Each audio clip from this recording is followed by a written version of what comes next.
This program is brought to you by ABBA Claims Consultants. Ches is the owner and a licensed public adjuster and appraiser. You can find more information about ABBA Claims by visiting www.abbaclaims.com. That's www.abbaclaims.com.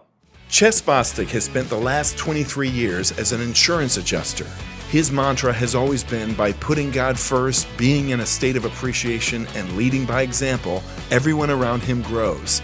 In this show, Ches will share his journey and conduct dynamic interviews with entrepreneurs about their passions and what makes them tick. Welcome to First Things First with Ches Bostick. Hello, everybody. Thank you for joining us, and I want to tell you how much we appreciate you watching our show today. Today's a special time. These days are really different than what we're used to. I hope everybody is staying safe. I hope everybody is abiding by the rules and the regulations that are set forth by our local governments and all that to stay safe. And hopefully we can nip this thing in the bud and stop the spread of this virus. This has given us an opportunity to work from the house. We've got all of our people working from the home and trying to limit contact with the outside, people as much as possible, so that way we can help. We also want to keep our clients safe as well. We've got a great show lined up. We've got a really special guest that I was really inspired when I met him. Michael Garrett is the CEO and founder of Trusted World, and he's with us, joining us now. And I want to say, tell everybody, welcome, Michael, and also this is going to be really inspiring what he's got to tell us. Michael, how are you doing? I'm doing well, Ches. How are you guys doing? Well, doing well. I wanted to say that I was introduced to Michael and I want to give a shout out to them. Some of my clients at ABBA Claims, working in one of the tornado claims, some really, really sweet people, and I want to say thank you to them for Margie and Jonathan Frank. They're my clients, and they'll be pretty tickled to see you on this show. And she recommended that I give you a call, and I really appreciate them for that. Hey, Michael, tell us a little bit about yourself. Start out and tell us, in a nutshell, what's Trusted World, but tell us about yourself as well. Well, I come from the manufacturing world. I spent 30 years in manufacturing. I've done everything from being a plant manager to a quality assurance manager to vice president of operations. My specialty is efficiencies. I'm trained in Six Sigma, total manufacturing, lean manufacturing, total quality, statistical process control. Anything that has anything to do with making an operations efficient, that's what I'm specialized in. So you're really probably, you're pretty keen on processes, right? Yes. Being organized. Yes. Right. I've been told by many times that the joking phrase that we always have is, some people say that I have OCD, and I tell them no, it's CDO, because that's the alphabetical order of OCD.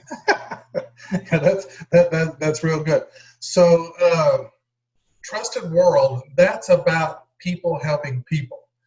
Tell us from the start, just like you did when I came to your plant, and when I met you, you took me, and it was really awesome for me to be able to follow you around and see what you guys do. Tell us about it from the very start. You're the founder. You're the founder of Trusted World, right? Correct. Wow. Yes. It all started with an idea. It was about 6 years ago. Got this idea. Basically, what we do is we help people help people. We don't work with anyone directly. If you were to knock on our front door asking for help, we're going to refer you to an agency.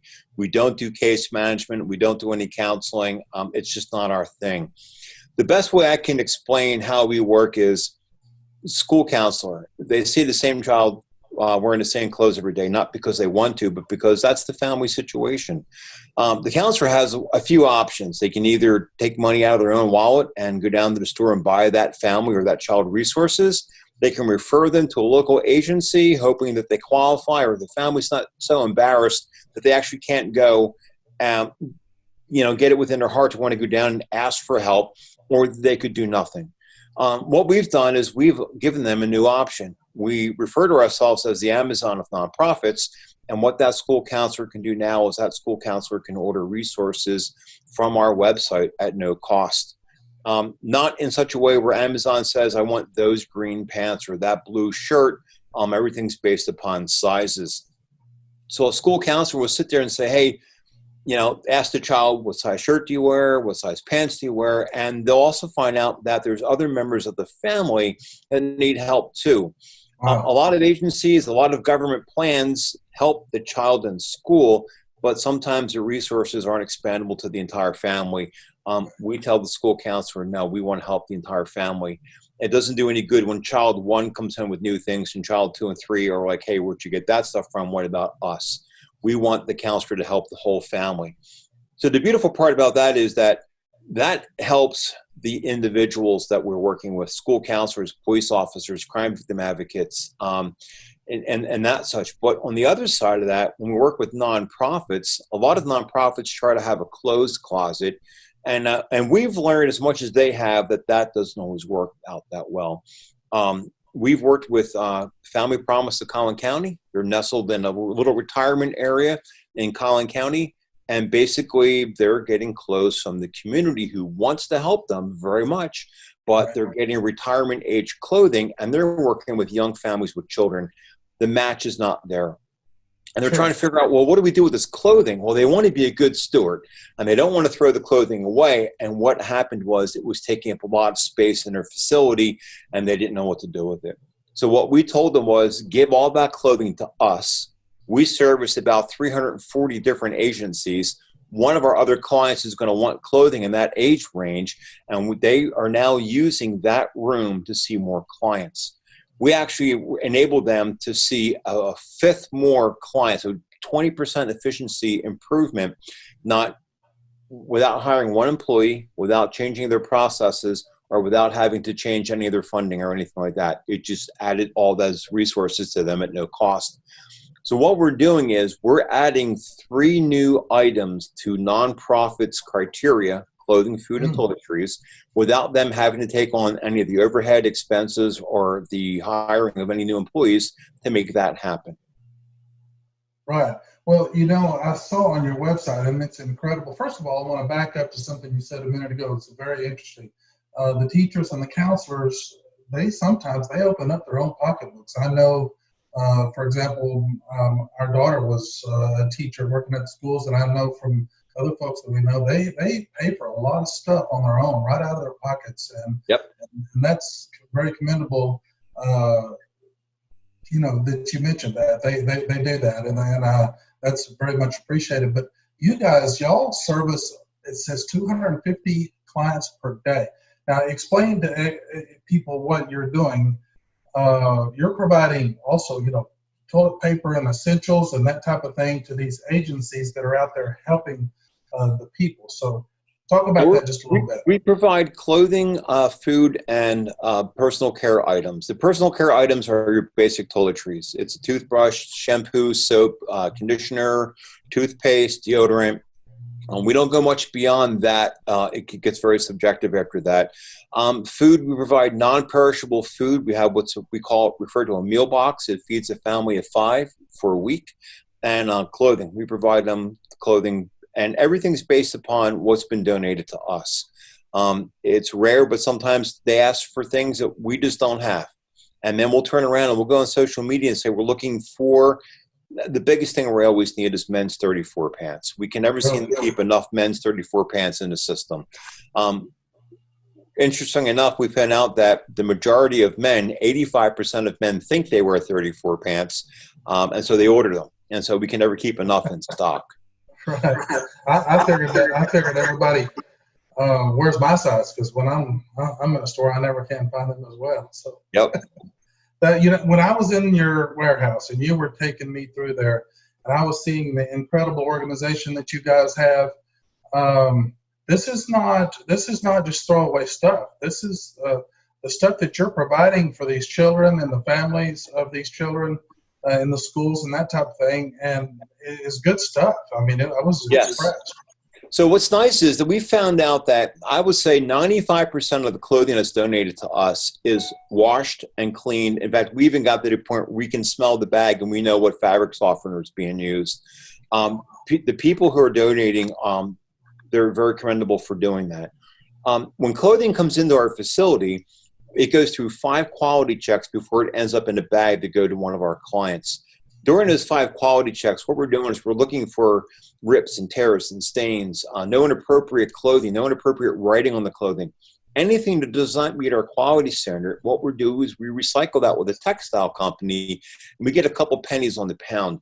We use that money to buy new underwear and socks. No matter how many times you look at used underwear, it's still used underwear. We just refuse to give it away. The same with socks. So what we do is we purchase brand new underwear and socks, and you're getting the best of the best in clothing by the time it hits into one of our bags. Right. That's good. Yeah, you probably don't want to be having to make a decision on whether you want to give away a pair of underwear or not. Just eliminate that process. Never. Right? Yeah. Talk to me about the food as well. We noticed lots and lots of boxes of food that you're distributing. Where does that come from? That comes from the public. We do food drives. We're currently right now, we have a push on our social media asking for some neighborhood captains. Considering everyone's quarantined at the moment, we're asking people to stay within their own neighborhood, ask their neighbors to put food out, and our neighborhood captains go along and collect that food, and what they do is they bring it to us. We sort through that. We separate it so we know what's starches, what's proteins, what's vegetables, what's fruits, and then we try to pack that into boxes that will provide the most nutrition to a family for a week. Tell me a little bit about the ways that people can get the fundraisers and that type of thing. How do you work with the corporations and stuff? Because I know there's corporations all over the state, all over DFW that get involved with you, and they team building. You were telling me about the team building. Talk about that stuff. So our system is set up. We can probably handle up to 70, 80 volunteers at one time in our clothes sorting area. We have a very large area. It's probably about 10,000 square feet, and it's dedicated just for sorting clothing. And it goes through a very elaborate process. There's 4 stages to that whole process, which enables us to have the clothing that we can pick the orders from. We also do things that's similar to Kids Against Hunger, Feed My Starving Children, where we pack our own meals, and it's rice and soy and beans and dried vegetables.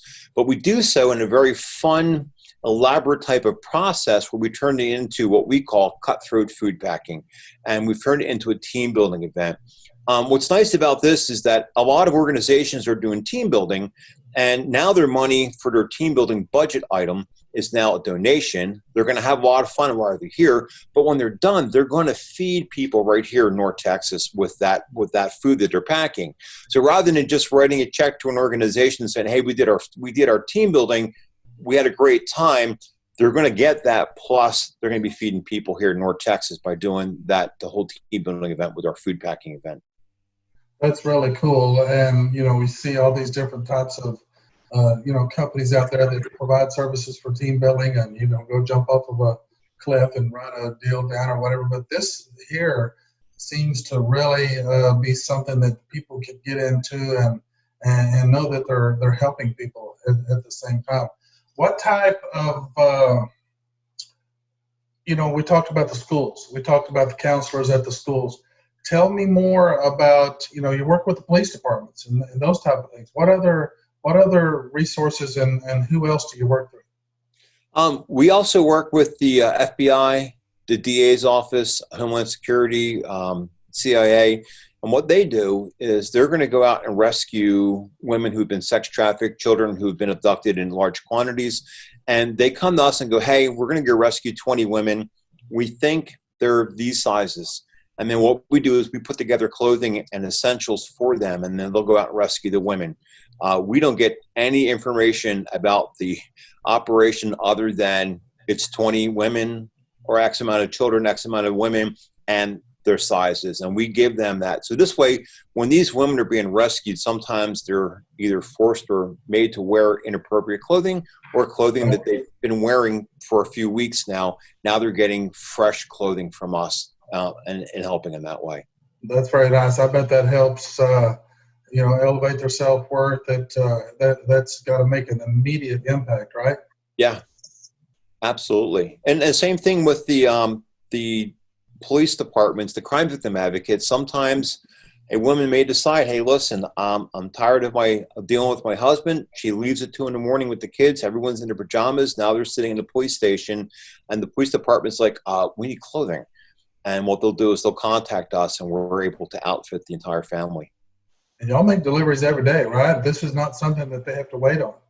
Now, usually by the time we receive someone's order, we can have it processed and out the door within 24 to 48 hours. Right. Let me ask you this, and these are some of the things that come off your website. These are questions that people have. If they want to donate and help out Trusted World, when they give you money, what percentage of their donation will actually go towards providing the necessities, providing clothes, that type of thing? So 93 cents of every dollar donated to Trusted World actually goes right into our program. 27% is used for things that we can't justify any other way than overhead. The beautiful thing is that we just recently started this, what we call the 18 campaign. If someone was on our website and they ordered everything that we had to offer, our internal cost is $18 to pick that order. That includes the insurance, the employee costs, the lighting, everything that goes along with the things that people don't expect or they don't think about when they're talking about wanting to help somebody out. For $18, you can help us keep alive to help these people. What we're trying to do is we're trying to get as many people as we can to give us $18 a month. If we had 2,000 people giving us $18 a month, we actually have the opportunity now to start expanding our operations and opening up more Trusted Worlds in other communities. So how many locations do you have around the country, around the world? Talk about that. Currently, right now, we have one location in Garland, Texas, and we're handling both Dallas and Collin County through that operation. We have about 340 different clients, which range anywhere from a school all the way up to, it could be Mosaic Family Services that is local, the Bridge, police departments. And what was interesting is that even though it's 340 clients, some of our clients have multiple counselors. So we're literally assisting thousands of case managers and counselors through this process. So it's not just, we have 340 people ordering. No, a school may have 14 counselors who are all ordering from us. It's a lot of throughput that's going through. That's incredible. How many folks do you have working with you here in the Garland area? We just have 4, myself included. Wow. You guys do a lot of work, and that's a big responsibility. Yeah, well, again, this is why we don't do any case management. A case manager, my goodness, I have high regards to these people. They'll spend 3 or 4 hours working with a family trying to figure out, okay, what did you do with what we gave you? What process you're going through? It takes us 15 minutes to pull an order, which is why for everyone out there doing 4 hours of work, it takes us 15 minutes. We're able to service so many people because we've got our process down. We know we're in our lane. We know exactly what we're doing. We know exactly what needs to be done. And we're not stepping outside of that by trying to do case management or anything else like that. We're just not qualified for that. You're just staying in your lane, aren't you? Yes, absolutely. That's incredible. Some people can't donate money, but they really want to help. They want to help your cause. If that would be the case, how would somebody volunteer to help Trusted World? Well, on our website, trustedworld.org, there's a little link right there that says volunteer now. Unfortunately, because of the pandemic that we're going through, we're in a lockdown, so we can't have any volunteers come in. It's not that we don't need the help. Unfortunately, somebody comes in for 2 hours and they may become infected or might have been a carrier, and we would never have any way of knowing, because the first thing people think about is, oh, wait, I was at Trusted World 2 days ago. Let me let them know I got sick. And so we need to be very careful about making sure that what leaves our facility is safe. When we're packing orders now, we're wearing gloves, we're wearing masks. When we receive donations in, it all goes into a Gaylord, and what we're doing is we're quarantining everything for 4 days.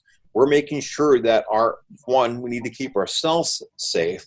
At the same time, we need to make sure that if we're turning processes around, that the people we're giving it to are safe. So exactly. outside of the quarantine, We can have volunteers in here Monday through Friday. We have some evening hours. They change week to week, but we're normally here Monday through Friday, 9 to 5. And we do have some Saturday morning hours. That's awesome. And that's the reason why we're doing this call remote. That's why you're in your office. I'm in my home office, actually, and we're doing this because we can't go down and meet at the nice studio at Real News PR and film the show, but we're making it happen. Now, you talked about earlier, you're trying to get folks to, and you want to put out the word that you if they could just give $18 a month, that'd be great. Why does somebody explain? And I have a feeling it has to do with your budget, and that way it gives you the ability to know where you're at on a monthly basis. But why would somebody want to give you on a monthly basis? Why would somebody want to commit to that donation on a monthly basis? Well, what that does is allows us to keep our doors open. What we do is we're looking at how many people are giving to us monthly, and we're trying to forecast how many employees we can have, how much stuff can we purchase, what are our costs going to be. I mean, we have a 23,000 square foot facility down here, and it all comes with expenses. You know, there's leases, there's insurance, there's electric, there's all kinds of things to go with that. We also have several vehicles that are ours. We have 2 box trucks, we have 2 SUVs. They come along with insurance and everything else like that, and fuel and maintenance and costs, and everything comes to a cost. We figured out that during the 15 minutes that it takes for an employee to pull an order, all that inclusive cost comes out to be $18. Actually, it's like $18.46, but we're trying to make it realistic. That's why if you're able to help us at $18 a month, you can help us help people even more. And knowing that we have $18 a month coming in from certain people, that allows us to forecast to know that, hey, we're going to keep our doors open next year or the year after that or the year after that. Yeah, it doesn't hurt to have a little stockpile and build up some reserves, correct? Correct. Good. What about partnerships? How could you partner if somebody wanted to partner with Trusted World? How could that be established? Could that happen? Yes, we have a sponsorship package, and it goes anywhere from $1,000 a year to $20,000 a year, and there's a whole lot of range of things that come with it. Anywhere from we'll put some labels on our bags, we'll put some, you know, your logo on our bags, logos on our vehicles. Heck, you write a big enough check, we'll put a logo on the front of our building. We have all kinds of opportunities to go along with that. A lot of the organizations, we're slowly coming on board. And what's nice is we've been around for 5, going on 6 years. And we've gotten to the point now where people go, I see you're not going anywhere. This isn't just a flash in the pan type of concept. This seems to be working. And the community's slowly starting to understand the necessity of what we provide as a service. A lot of the larger corporations are starting to realize, hey, wait a second. If we help you, we're helping 300 other organizations. Hey, we like this idea. We've, as we've been told by other organizations, we take collaboration to the next level. We're trying to tell these organizations who went to school for counseling to focus on counseling, and we've got your back. And there's no cost to that whatsoever. Well, I can't think of any reason why somebody wouldn't want to do this. One thing that I thought of earlier, I wanted to mention is we see a lot of these bins. We see a lot of these boxes out and about amongst the city where people can drop off items. They can drop off clothing. You're strictly clothing, correct? Yeah, on our bins, we're strictly clothing on the outside. Food, we prefer to have it delivered directly to us or to one of our some of the police departments in North Texas are actually drop-off locations for us, and you can take perishable, non-perishable foods there, and they'll let us know. We'll pick it up within 24 hours. But we prefer that actually come to our facility here in Garland because we're able to process it a lot faster that way. But most of the bins we have out there, we have a bunch of drop-off locations around North Texas.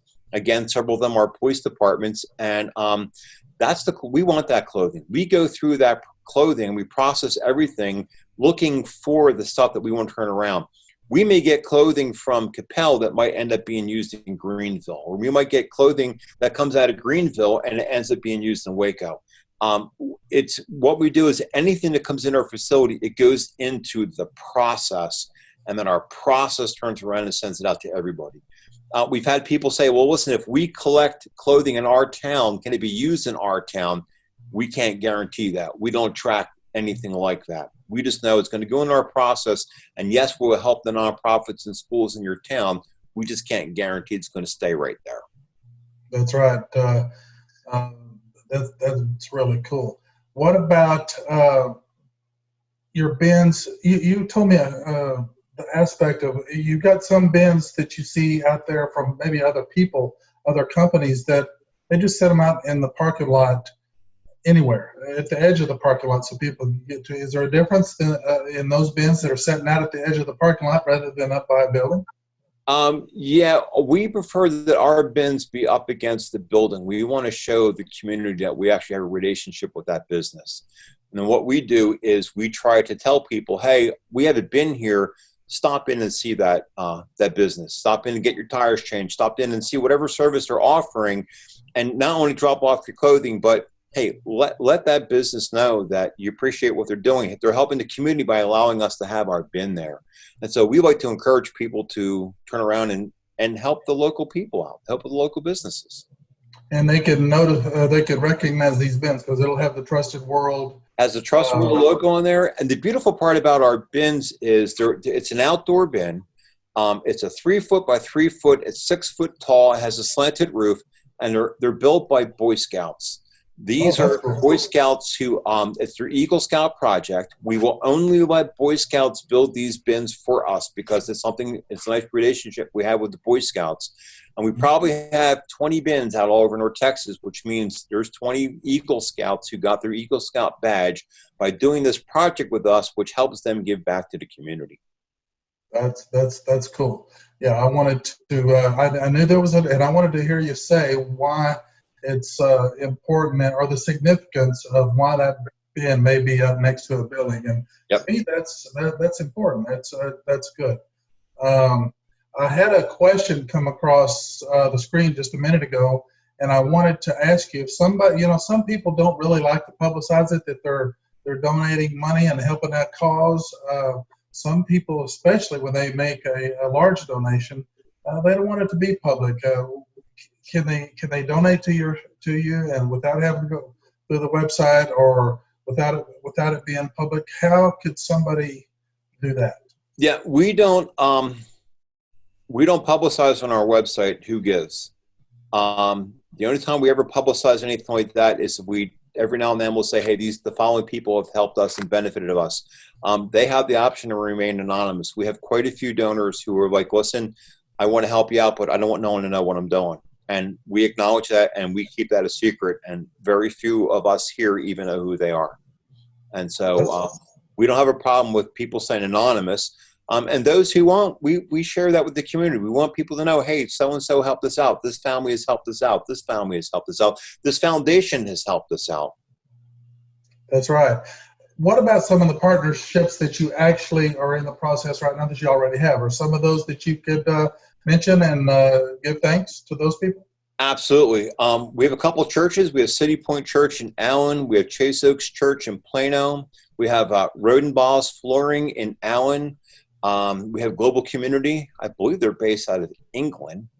I think that's our biggest people that we were working with. We have a couple of families who have given to us. Again, they've asked to stay anonymous in that process. And then we have probably a couple hundred people who are giving us anywhere from $18 to $100 a month. That's awesome. That's awesome. Well, tell us how we can, I want to get the word out. Tell us all the different ways that someone could get in touch with you. Go to your website. Tell us what your web address is, your Facebook page. How can people contact Trusted World to talk to you about helping out, volunteering, and donating? Sure. So our website's easy. It's trustedworld.org. Facebook, it's facebook.com/Trusted World. Twitter, it's the same thing, Trusted World. We were able to use the Trusted World in all of the social media. On our website, there's 3 ways you can give to us. You can give us your time, you can give us your donations, your in-kind gifts, whether it be clothing, food, or toiletries, or you can financially support us. And to be honest, we need all 3. Just to receive a donation without having people to volunteer to help us, it doesn't help. We need a good mix of the 3 things. We need the clothing to come in, to be sorted by volunteers who are coming in, and all of that needs to be covered by people who are financially supporting us. It's a very nice mix of all 3. Right. And there's a number of different ways that people can do that. Hey, somebody wanted to buy you a vehicle, they could probably communicate with you about buying a truck. Correct. Make a large cash donation. There's a number of different ways that somebody could help out. Plus, they could actually come down and give their time. Yes. Have the team building events, that type of thing. Right. So we've had corporations come in who they were looking for a place to volunteer. Not many people or organizations can handle over 30 volunteers. We can. And though they came in here, and while they were here, they saw the value of what we're giving back to the community, and they ended up becoming a corporate sponsor. And so I encourage people to come here once the quarantine has been lifted, to come here, volunteer, and understand what we're about, who we're helping, how we're different, and then do that before you write us a check. Not that I would not turn around and not take credit cards or checks or anything like that, but I think when you see the value of what we do and how unique and different we are, I think that's when it clicks. And then it's just not a one-time donation. I think you understand the processes in which we're doing, and it becomes a long-term relationship with our donors. That's right. Well, that's awesome. I just want to reiterate again and let you know that it's trustedworld.org. And there will also be links on our Facebook page to Trusted World. And if you forget the name, whatever, you can go there and get links. One thing that I wanted to say is, if you would go to wherever you get your podcast and subscribe, like our pages, go to YouTube, go to Facebook, all those type of things, type of places to subscribe. That way you can follow this. And then also to please everybody, tell everybody you know about Trusted World. And if you feel like there's a way that you want to take your team, go over there and volunteer, go over there and have a team building event, and do whatever you can do to help out. Even $18 a month commitment to them would be that'd be great to help out some of these children, some of the families that you're helping out. Basically, what you're going to do is help people that are helping out. You give money to these organizations that are not money, but you give the product and to the people that need it most. So, Michael, anything else you'd like to add? I can't think of everything. I think we pretty much covered everything pretty well, Ches. You've done a great job. Thank you so much for being on, and we look forward to maybe doing this again someday, but you're doing a great thing. Thank you very much. Great. Thank you, Ches. Have a great day. Take care. You too.